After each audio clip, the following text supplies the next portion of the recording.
I know आपने match देखने की तैयारी पूरी कर ली होगी और आप ये सोच रहे होंगे कि जब सरकार को भारत और पाकिस्तान के बीच होने वाले मैच से कोई फर्क ही नहीं पड़ रहा तो फिर आप इस बारे में ज्यादा क्यों सोचेंगे और आपको भी इस मैच के होने या ना होने से फर्क नहीं पड़ना चाहिए। लेकिन हाँ, आज मैं आपको इस मैच को लेकर एक पागल टीवी एंकर जिसका नाम अर्नब गोस्वामी है, उसने क्या कहा है उसके बारे में आपको बताना चाहती हूँ, जिसके बाद आप ये समझ पाएंगे कि असल में मैंने अर्नब को पागल क्यों कहा। आज आप एक रिक्शे वाले से भी पूछेंगे कि भारत और पाकिस्तान के बीच आज जो मैच होने जा रहा है वो किसकी मर्जी से हो रहा है, तो वो भी ये जवाब दे देगा कि ये मैच तो सरकार की मर्जी से ही हो रहा है। सरकार अगर चाहे तो इस मैच को होने से रोक सकती है, लेकिन रिपब्लिक भारत नाम के चैनल का ये मालिक उर्फ एंकर मैच के होने पर सवाल कांग्रेस से पूछ रहा है। सचिन तेंदुलकर से पूछ रहा है, गला फाड़ फाड़ कर राहुल गांधी और सौरभ गांगुली से पूछ रहा है, और वो इस मैच को लेकर खामोश क्यों हैं। और जानते हैं बीसीसीआई के नाम पर ये कांग्रेस के नेता राजीव शुक्ला की तस्वीरें दिखा रहा है। इसमें थोड़ी सी भी जानकारी रखने वाले लोग ये कह रहे हैं कि अर्नब गोस्वामी पागल हो गया है। उसकी जुबान से सचिन सौरभ के नाम तो निकल रहे हैं, लेकिन बीजेपी के किसी भी नेता का नाम नहीं निकला। सरकार के लिए कुछ सवाल नहीं पूछे। आईसीसी के चेयरमैन और अमित शाह के बेटे जय शाह से कोई सवाल नहीं पूछे।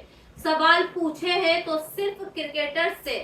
अब इस एंकर को कोई ये बताए कि जिहादी की जुबान बोलने वाले अफरीदी की टीम के साथ अगर मैच हो रहा है तो क्या उसके लिए बेचारे ये पुराने क्रिकेटर्स ही जिम्मेदार हैं, और इनके बोलने से होगा क्या। जिस तरह से आज तुम बीजेपी या फिर बीजेपी सरकार के किसी भी नेता का नाम लेने से डर रहे हो, ठीक उसी तरह ये भी डर रहे हैं।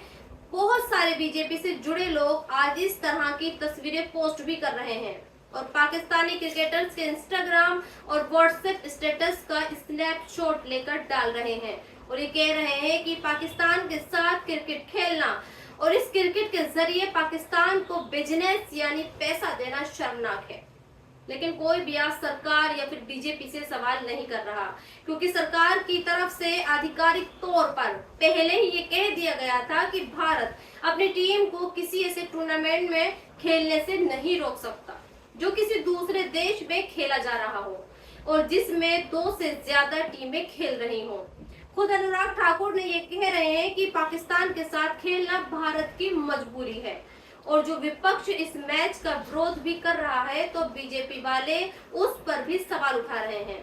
जैसे कल महाराष्ट्र सरकार के एक मंत्री हैं नीतीश राणे, जिन्होंने राज ठाकरे पर सवाल खड़े करते हुए ये कहा कि राज ठाकरे दिखावे के लिए भारत और पाकिस्तान के मैच का विरोध कर रहे हैं, जबकि सच ये है कि आज इस मैच को बुर्का पहनकर देखेंगे और पाकिस्तान जिंदाबाद के नारे भी लगाएंगे।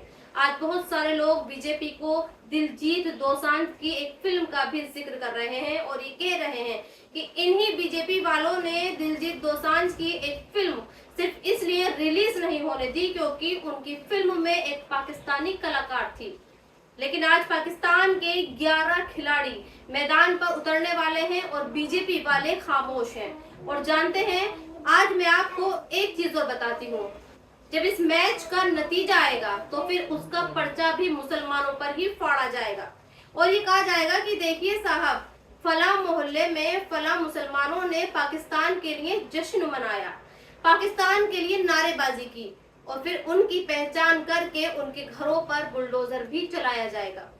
लेकिन आज हमारे देश के 11 खिलाड़ी एक ही मैदान पर पहले एक दूसरे से हाथ मिलाएंगे और फिर मैच भी खेलेंगे, क्योंकि हमारे देश की सरकार को लगता है कि देश की भावनाओं से ज्यादा जरूरी खेल की भावना होती है।